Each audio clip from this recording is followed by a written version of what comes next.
So, 6 months into Trump's presidency, and the economy is supposed to be collapsing. I mean, the left-wing liberal media like CNN were just talking about how bad Trump's tariffs were going to be. And now it feels so great to have a non-politician run the country, a businessman doing business deal like they're supposed to. Let's take a look at this report. CNN talking about him. And let me get your expectations on what do you think about this whole situation. By the way, my name is Noel. Welcome to Verbal on Life. Here bringing you the latest news. Let's check it out. Be sure to give this video a like before you go anywhere. Palpable panic on Wall Street, red numbers and worries about something else that starts with an R, recession. What we're doing is very big. We're bringing wealth back to America. That's a big thing. And there are always periods of, it takes a little time. It takes a little time. He's talking about that period of transition is what he's talking about is his firm belief that tariffs are going to be the main way that the United States brings in revenue. Never mind what they do to the prices that people actually pay when they purchase goods in a global economy. I mean, Scott, virtually no one who understands economics believes that tariffs are a good idea. Several months. Always talking about the smart people, the elite who knows how the economy works, how they know better. Now check it out. Later. Well, I would just like to go, but I'd like to build a DeLorean and go back to April when everybody here was predicting likely to cause a recession. Investment stops and a recession happens. They're not talking about a U.S. recession. They're talking about a global recession. In April, lead to Scott? Recession. Eventually, there being a reception. So very cleverly. If he's chosen to, I just want to point just out, a second, you called the recession. You took your shoe off. I am glad CNN hired this guy to call them out to their face. Like, what happened? None of your negative outlooks are coming through. Joe, would you like to see that again? You took your shoe off. You brought cookies out here. 15%. You took your shoe off and you said there was going to be a recession. Listen, Scott, GDP is 3%. Too early to give a final verdict. All right, Scott, It's too early. Just a second, Abby. He's basically calling me out here. It's too early to give a final verdict on the tariffs. You may wish to, but at the moment, it can't be said what the long-term effect is going to be. I am just a journalist, and all I can do is read the economic data. It's a bit of a stretch. 3% GDP, trade deals, record high in the stock market. Come on, these trade deals are garbage. It's actually much simpler. Garbage? Yes. How can that man call them garbage? It's working, all right? The government is making money off of this. 3% GDP, man. These are real numbers. Boy. So once again, we got to talk about the economy as liberals are eating crow over the fact that their predictions that tariffs would cause a recession and hyperinflation are turning out to be incorrect. Okay, very incorrect. Okay, but liberals are not going to let it go. President, your tariffs policy goes into effect tomorrow. Yeah. As you know, a federal appellate court today heard oral arguments about whether or not you had the authority to unilaterally impose those tariffs. I'm not going to get you to weigh in on the legal arguments, but you're weighing your decision to do that, your authority to do that based on a 1977 law. It's never been invoked before. Why didn't you invoke this law? Well, we've been winning all along. I just want to ask you, why didn't you invoke this law in your first term? You could have taken in billions upon billions of dollars in your first term, but you waited until your second term. Shout out to Trump, man. The man knows how to swing back. God bless Trump. Because in my first term, I was fighting lunatics like you who were trying to do things incorrectly and inappropriately to a president that was duly elected. And we did do certain tariffs in the first term. If you look at China, we took in hundreds of billions of dollars from China. But when COVID came, the last thing I was going to do is tell France and Italy and Spain and a couple of other countries that we're going to hit you with tariffs. We had to fight the COVID situation when that came. But if you look at my first term, we took in hundreds of billions of dollars worth of tariffs, but you people didn't cover it very well. This is so simple. Let me lay it out. You go to Europe, you take an American product, you sell it in Italy, they whack a 13 to 50% VAT tax, consumer tax. And you go to the airport, you get your money back, of which 1% people do. Same in Canada, same in Mexico, England, Switzerland, all the same. All that Trump has done, because we never had consumer taxes in the US, you can't get that through Congress, he calls it a tariff. Reciprocal, and kind of the highlight deal right now is the EU, 26 cats being herded, and Germany and France are a little, for lack of better words, pissed off. But what he did is he whacked them with a reciprocal 15% VAT tax in the US. You ship something over here from Europe, you pay the same thing they whack an American product with. It's not that complicated. It's common sense. Reciprocal. Look it up. They do something to us, we do it back to them. What's wrong with that? That sounds fair. And the market, because listen, I don't give a rodent's rear end about politicians. I care about policy. I have to invest.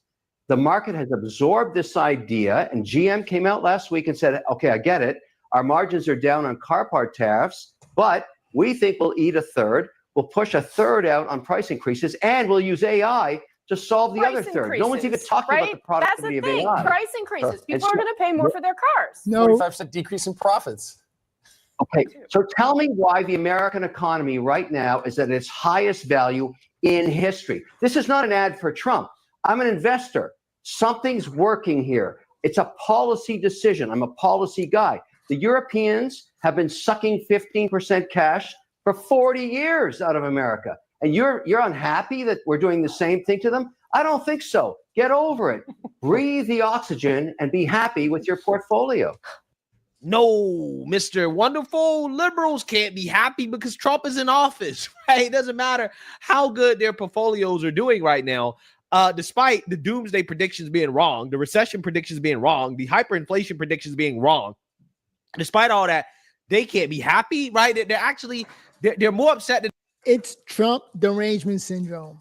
Anything that man does, they cannot approve. They can't clap it up. They can't be happy for it. And it's like them being unhappy at Trump is like them rooting against the United States. Somebody already called it out. And let's see with the next presidential election, man, who's going to call it out? Who's going to stand firm on the side of America? The left-wing media got to come around. All right, let's listen to the Black conservative perspective. He always has good perspective, and let's listen up. They're wrong than the fact that, hey, doomsday didn't happen, okay? And that's what we have here, okay? CNN, the liberal media, trying to grasp for anything to say that they were right. Well, like, for example, you just saw the CNN anchor said, well, you're going to see price increases, right? Price increases. Again, she says that without providing any real context in regards to the quote-unquote price increases that you're likely to see, okay? That comes specifically from tariffs, which is different from overall inflation, right? But the Fed studied this in May. They studied the effect on Trump's tariffs that he put on China early on. So we're talking about 10 to 25%. And they said that so far, the effect of these tariffs has been a 0.33 percentage points increase in core goods PCE prices. So that means core goods PCE, so only a certain segment of prices, not all prices across the board, just a certain segment, less than 0.5%. Less than 0.5%. We're talking about 10 to 25% tariffs on Chinese goods, resulted in less than 0.5% increase in a small category of goods. Now, overall inflation, right? Overall core PCE prices, the tariffs contributed 0.08 percentage points. A lot of people don't seem to understand these numbers. Somebody got to break it down for them to let them know there's nothing to fear. All right. These numbers are actually in favor of the United States. Let me repeat that. 0.08 percentage points, a rounding error. This is consistent with the same findings of the Federal Reserve and many other studies that found at most Trump's 2017 to 2018 tariffs on China resulted in a 0.1 to 0.2% increase in core PCE inflation. Again, basically a rounding error at that point, right? A rounding error, right? And when you talk about CPI, give or take 0.3 percentage points. Again, we're talking about rounding errors here, right? Rounding errors, okay? As a result of these tariffs. That's what we're talking about. So again, we really don't know. It seems as if it could very well be neutral, right? It could be like I've outlined to you guys, which is that likely the effects are going to be in some markets, you're going to see prices go up. In some markets, you're going to see prices go down. But what really gets me about all of the criticism of what President Trump is doing is that you can disagree with tariffs as an economic policy, right? Me personally, I'm more of a fair trade type of guy, but people always complain about jobs being shipped overseas, right? About how we're selling out the average American and allowing our manufacturing to be shipped overseas. The president is doing something about that. You may not agree with it, but he's actually taking solid steps to do something about it.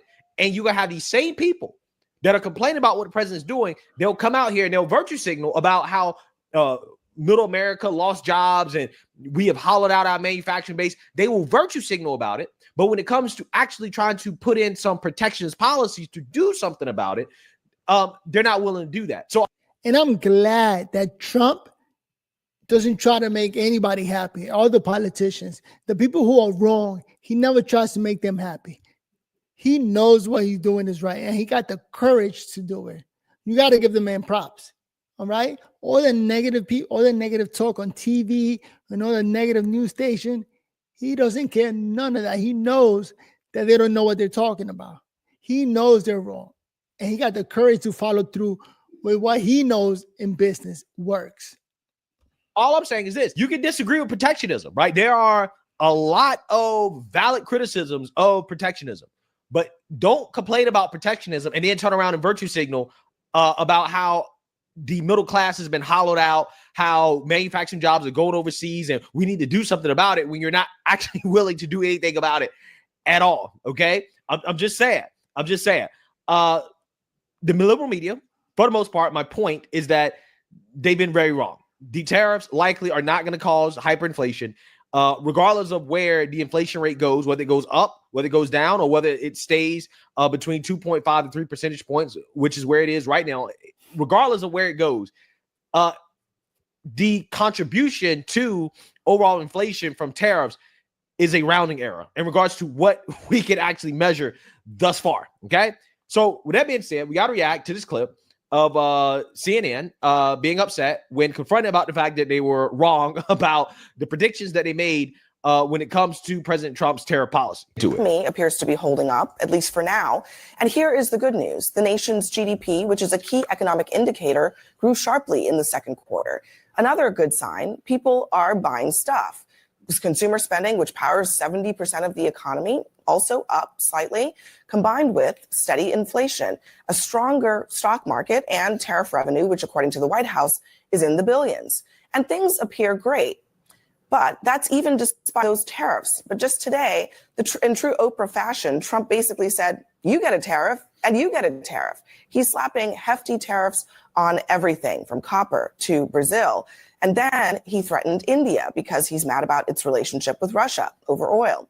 Now, those new tariff rates, Trump says, will take effect on August 1st. That's the deadline that he keeps delaying. Now, this time, he says that date is not going to move. Joining us in our fifth seat at the table is CNN business editor at large and CNN anchor Richard Quest.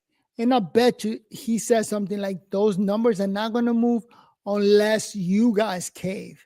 Those countries were given directions, so they got to cave and bend the knees. Otherwise, the tariff is going to go into effect. Common sense.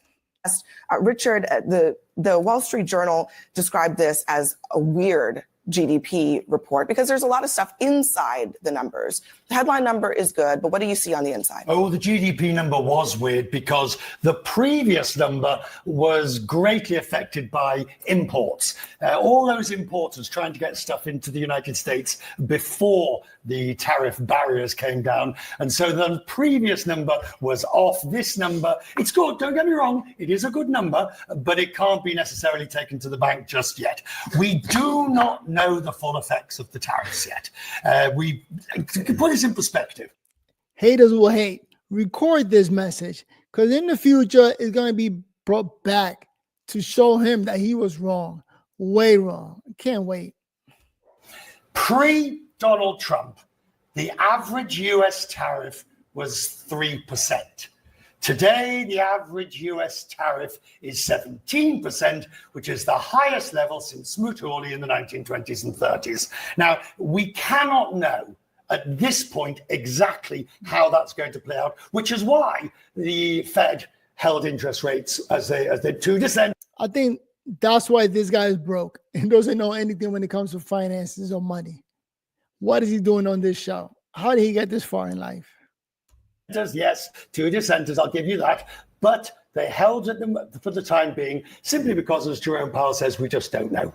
Yeah, and this latest PCE report, which is why I talked about it before this video, definitely, again, is not going to help the case for lowering interest rates. But again, when you look back at it historically, again, this idea that we have to be below 2%, is kind of weird, right? Because it almost seems arbitrary when you look back at it. You say, okay, well, the average is 3% historically.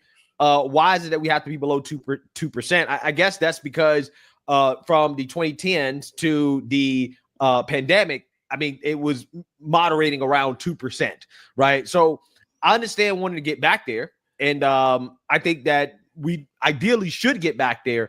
But at the same time, I'm starting to question whether or not it's even possible to get back there, especially considering how the government is spending significantly more money than we were pre-pandemic, which to me probably is the primary driver of the inflation that we're seeing, more so than the tariffs. Actually, we know that for certain because, like I just outlined to you guys, the tariffs in and of themselves, at least according to the Fed, in terms of what we know so far, have contributed to a 0.08% increase, right? So not even 0.1% of what you're seeing comes from the tariffs, right? Again, this is a rounding error, right? A rounding error at this point, right? In regards to the effect that tariffs have had on inflation, at least in regards to these reports. So let's continue. Well, I would just like to go, but I'd like to build a DeLorean and go back to April when everybody here was predicting likely to cause a recession. Investment stops and a recession happens. They're not talking about a U.S. recession. They're talking about a global recession. Lead to recession. Eventually, there being a reception. So very cleverly. If he's chosen to, I just want to point out, just a second, you called the recession. You took your shoe off. And Joe, would you like to see that again? You took your shoe off. You brought cookies out here. 15%. You took your shoe off and you said there was going to be a recession. Listen, Scott, GDP is 3%. Too early to give a final verdict. All right, Scott, It's too early. Just a second, Abby. He's basically calling me out here. It's too early to give a final verdict on the tariffs. You may wish to, but at the moment, it can't be said what the long-term effect is going to be. I am just a journalist, and all I can do is read the economic data. It's a bit of a stretch. 3% GDP, trade deals, record high in the stock market. Come on, these trade deals are garbage. It's actually much. That guy doesn't know how to read economic data. Look at him talking nonsense, just putting fear on the viewers. Garbage, yes. Hold on a second. It's much simpler than this. Just one second, because I think it's super important to understand.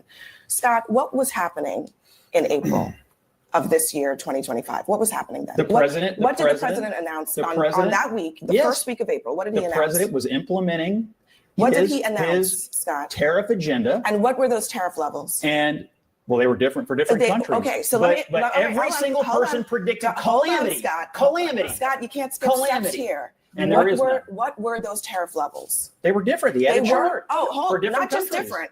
they were 2 to 3 times higher than the current tariff levels. Did So? those tariffs go into place, Scott? It's different for every country. Scott, It's different for every it's country. a simple question. Did those tariffs go into place? He has delayed Yes or no? some of the tariffs.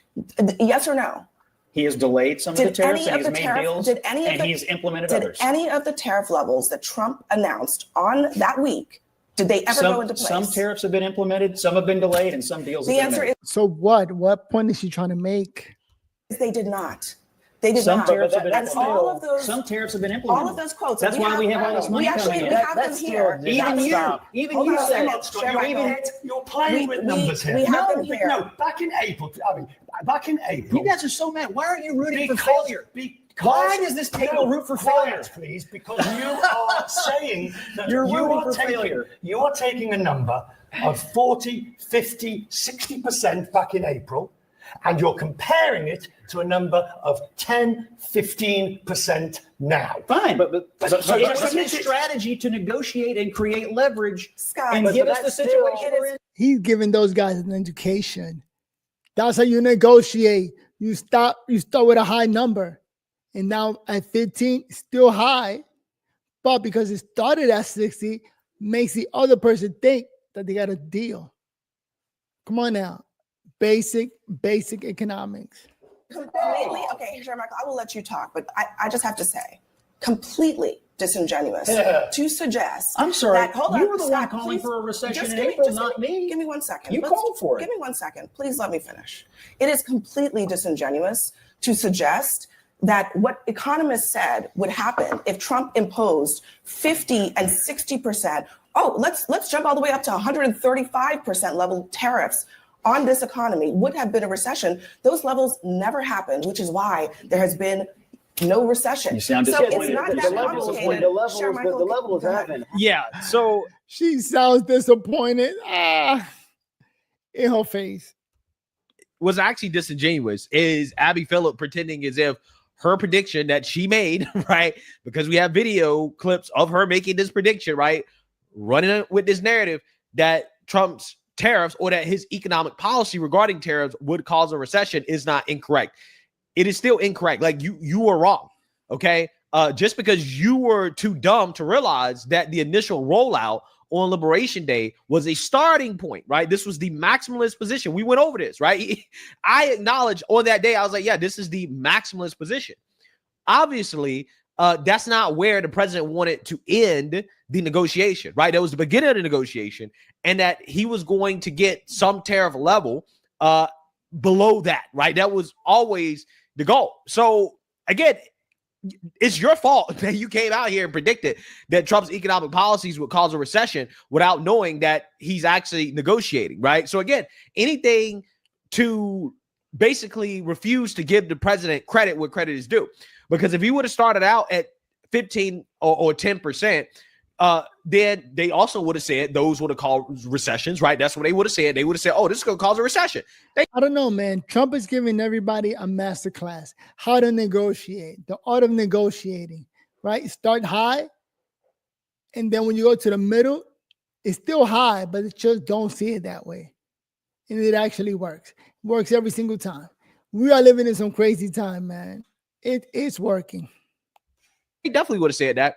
And they would have been boohoo-whining and crying about that. But because he started so high, now all of a sudden 10 to 15% doesn't sound so bad, right? It doesn't seem as bad, right, as it would have seemed if he would have started with 10 to 15%.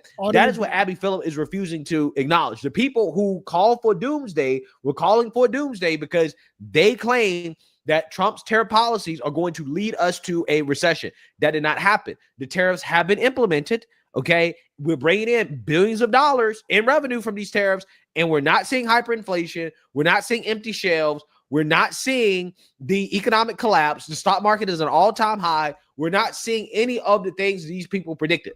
But instead of admitting that, hey, we were wrong, we should not have just assumed that these were the tariffs that were going to be put in place. We should have been smarter and assumed that the president was negotiating instead of just acknowledging that, no. Well, we were wrong because Trump folded.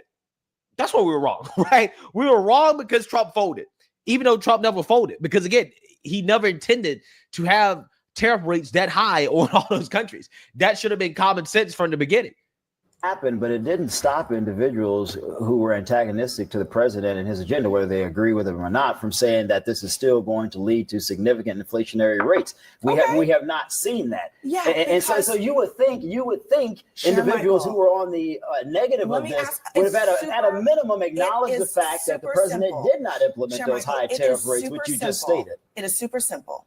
Did Donald Trump implement the tariff levels that he No, I acknowledge that the tariff levels my point is, when you evaluate whether or not inflation has resulted from those tariff levels, how are you evaluating it? I'll because tell you, they haven't gone into place. So obviously, inflation hasn't increased to the levels that people projected if they had gone into place. We're arguing two different things. The point that I'm making is individuals who said at the time that this would lead to a recession continue to make the same argument despite the fact that those tariff rates were not implemented. That's the point I'm making. And no one here is willing to acknowledge that fact. Let me just play. Yeah, I mean, ultimately, at the end of the day, they were going to say that Trump's policies were going to cause a recession, regardless of the rates, right? Again, if he would have came out with 10 to 15% from the beginning, they would have said, oh, this is going to cause a recession. And like the left-wing media, they are rooting for Trump to fail. And it's like Trump failing, that means America failing. So what are you doing? Rooting for the country to fail? For other countries to win? Whatever happens to fairness? How about fairness to yourself, to America? All right, this is our country. What the hell? Like the ratings, maybe that's another thing. Shooting for ratings and people who want other countries to win, it's a little weird. Hopefully more and more people are waking up. And once the bosses of these media stations realize that they're losing viewers, maybe they'll start rooting for America. Because that's what it's all about. Ratings. Ratings equals money. Again, the disingenuous person here is Abby Phillip, who's clearly embarrassed about being called out for being wrong. Because I'm not an economist, but this guy is. Yeah, we all know that you're not. Right. Thank you for acknowledging the obvious. And the impact on the economy. Higher tariffs have begun to show through more clearly to prices of some goods, but their overall effects on economic activity and inflation remain to be seen. Effective level of tariffs is not moving around that much at this point, but at the same time, there are many uncertainties left to resolve. Yeah, so far. And honestly, the main uncertainty that he's talking about is that we just don't know what the deals are going to end up looking like. And we might know come Friday. Yeah, we don't. So if we don't know what the deal is going to end up looking like, then why all these doomsday predictions, right? Why all these predictions if we don't know how things are going to end up? That's the whole point. The whole point, the reason why you're being called out is because you made all these predictions while at the same time not knowing what the outcome was going to be. Why make these predictions if you don't know what the outcome is going to be? Yep. Again, it's hilarious, right? They want to be excused for being wrong, right? They want to say, well, we don't know what the outcome is going to be, right? We didn't know that Trump wasn't actually going to implement these tariffs at those levels that were initially stated. Well, again, if you didn't know that, why make these crazy predictions? Why do it? Why don't you just say, hey, let's wait and see? Which is what smart people would have said, hey, let's wait and see, right? Let's wait and see what happens. But that's not what they did. Come Friday, and then next month we'll assess the situation. But right now, can I just say, Abby, the deals. Let's talk about the deals, right? So we've got the deal with the European Union, which somebody has already described as pie in the sky. They simply will not buy that amount of energy, and nor will they invest that amount of money. We have the deal with Japan, where nobody knows where the $650 billion worth of investment is going to come from. Nobody. The Japanese admit they don't know where it's going to come from. We've got the deal announced today with the South Koreans. What Donald Trump has brilliantly done, he wanted a headline number, and it's around 15%, but the underlying terms of trade deals are garbage. So Richard, what deal would you have preferred? How do you mean? Well, what details of a deal would suffice for you? Well, I would have liked them to have negotiated a proper long-term What's proper? deal. Let's focus on the word proper. Where the What's detail proper holds to up. you? Where the detail... No, because you keep saying this, but you're giving no specificity whatsoever. I can sit here and name a whole bunch of random ridiculousness. That means absolutely nothing at all. With respect, no, because they've actually announced a European deal where supposedly $600 So billion... give specifics about what you would like to see in an alternative. Wait a minute, Scott. Give an alternative and give specifics for what would be a deal that would satisfy your critique. A long-term trade relationship deal that doesn't rely on a fictitious amount of investment. Okay. The Japan deal. Richard. No. I'm listening. The Japan deal envisages $650 billion worth of investment. But nobody says by whom or how or the penalty against. It is literally making it up. Look, because let me let some of the other folks. Yeah. So again, let me explain what's going on here. This guy is trying to have his cake and eat it too. He says, well, I don't like the fact that these deals, right, are just frameworks and not actual deals. I want to see long-term, detailed deals. Well, everybody knows it takes years to negotiate those type of deals, right? What you have here is an agreement on a framework, an overall goal of, hey, these are the top line terms, right? But those details are going to be worked out, right? We're promising to work out those details at a later date because it takes years, again, to work out these details, right? But we agreed to the overall terms. Now, this guy, if there was no announcement on trade deal frameworks, right? If there was no announcement on that, what would they be saying? Well, Trump doesn't have any trade deals. See, nobody wants to negotiate with Trump. They announce an agreement on frameworks, and then they say, well, I want to see actual real deals. I want to see real negotiated deals. So again, you know that it takes years for these deals to be hashed out. Why are you criticizing him for not having any deals, right? So again, it's damned if you do, damned if you don't with these people. If you say, hey, we have an agreement on a framework, oh, well, it's not a real deal. But if there are no announcements at all, then, oh, see, we told you.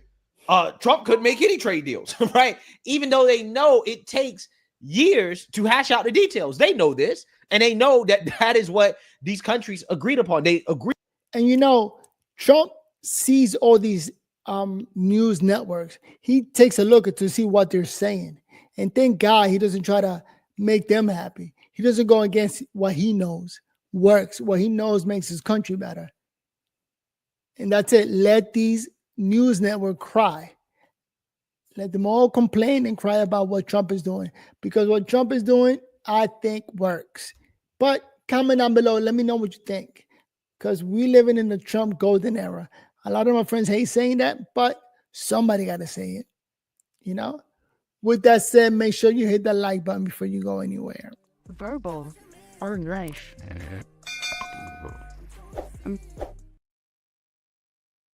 All right, that's the first time I play that on the video in the middle of a session. But yeah, man, it's nice to see the liberal media complain about what Trump is doing. At the end of the day, I'm hoping that they lose ratings. So like that, we start to see networks talking positive about the country, talking great about the deals that we're making to make this country even better. And that's what we need to hear. That's what we need to see to get citizens in favor over the great things that are happening in this country. The left-wing media are just trying to get everybody to hate Trump, hate the president, and hate the fact that we are winning. And when I say we, I'm talking about America is winning. So in podcasting and everywhere, we need to hear this more. All right? We need to hear more people just celebrating the victory that Trump is having. Let's all be honest. You know? Instead of fake media. And that's what we got to call it, fake media. But until the ratings fall, I think we're going to continue to hear this crap from all these people complaining about what Trump is doing. Instead of hearing how great the man is negotiating and winning over and over again, every single time. But I mean, if I'm wrong, comment down below. Let me know what you think. Do you agree with how Trump is handling it? Not presidential, but as a businessman, right? The art of the deal. People don't get it. People don't like it because it's politics. So you sort of have to speak, you know, calmly and gently and have everybody in mind as you speak. But the reality is, if you want deals done, you got to be tough. And I think we got the right man being tough and getting things done. But who am I? My name is Noel here at Verbal on Life. bring you guys the real news with my co-host Odechi in the background. Hopefully we'll get her to come and join us with the next taping. Where'd she go? She's somewhere here in the background, and she will be joining us hopefully one day. But until then, you got me here.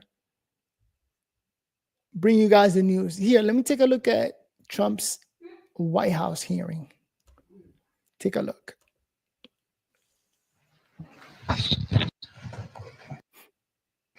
Nice to see you. How are you? Fitness test.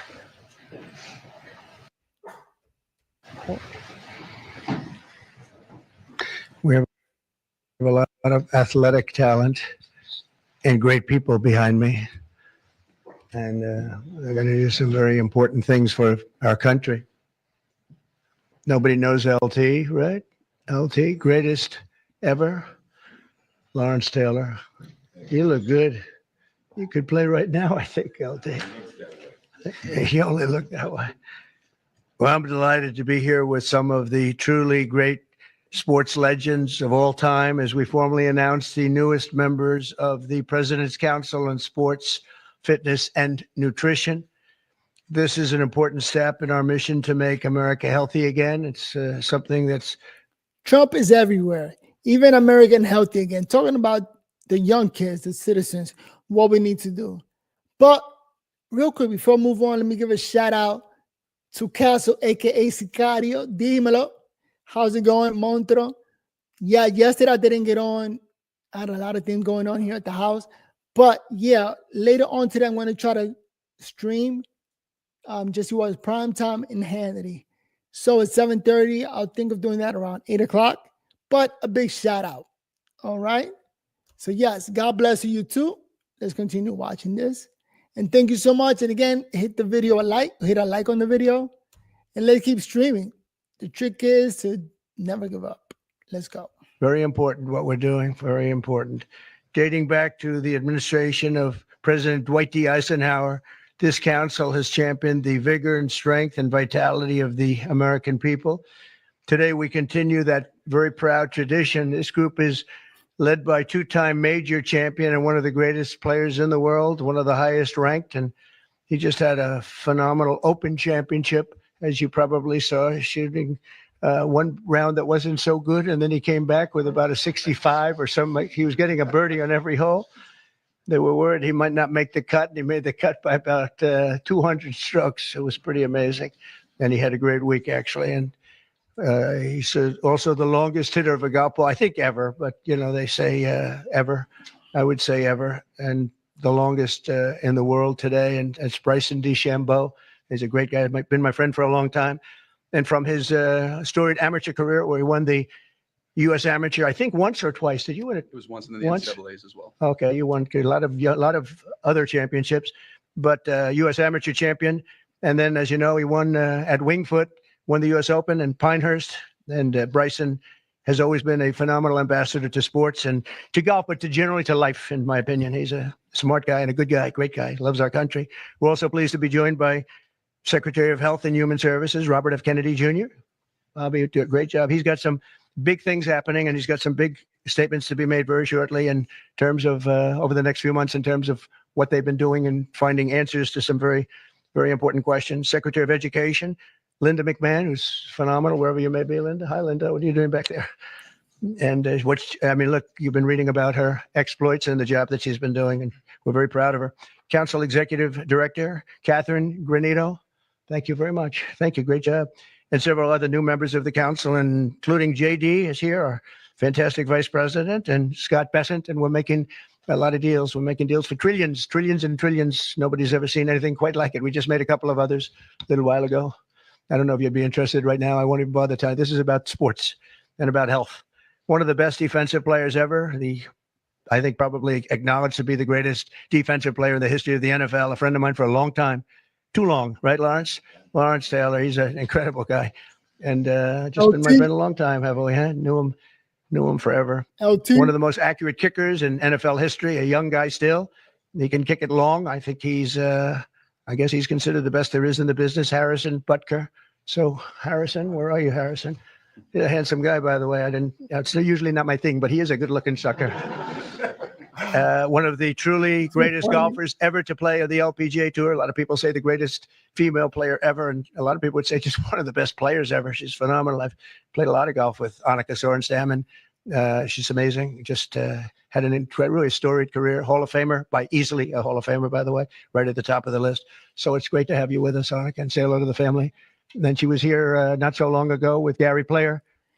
All right, man. Trump is amazing. He got some great athletes on there. He knows how to make it happen. All right, let me fast forward. It's 7:30. Let's finish up. But you have a lot of smart people. So I'd like to begin by introducing Bryson to say a few words, and then we'll have Triple H, and we'll have a couple of other people say something, and then I'm going to sign that good-looking couple of pieces of paper, and it means a lot. It's going to be a very important council, and thank you all for being here. Bryson, please. Thank you, everybody, for being here. And first off, I'd like to say thank you to President Trump and Vice President Vance for your support and this initiative and council. And to be honest, I never would have thought that this opportunity would have been here right at our doorstep. We have an opportunity at being the 70th anniversary of the President's Council on Sports, Fitness, and Nutrition to literally change the fabric of kids' lives. And our first initiative is to bring back and reignite the President's Fitness Test, and then also reestablish some key other metrics on guidelines around building some communities. All right, let me pause it for a little bit. So I'm going to take a 20-minute rest because in 20 minutes, I want to try to stream the other Fox News networks. What's it called? Jesse Watts Prime Time. It's a great show, and I like to give my opinion on what he's talking about, and also maybe Hannity, just to reflect, give you guys my opinion on what they're talking about. Hopefully you enjoy it, and let me go see what's up. So let me take a small break, all right? I'll be back at 8 o'clock or 8:30, all right? If you enjoyed, thanks for joining me. See you guys in the next video. Peace. I got to come up with a better outro. Like, how do you end the video? Just asking the viewers to give the video a like. And definitely make sure to join me on the next one. Hopefully in 30 minutes.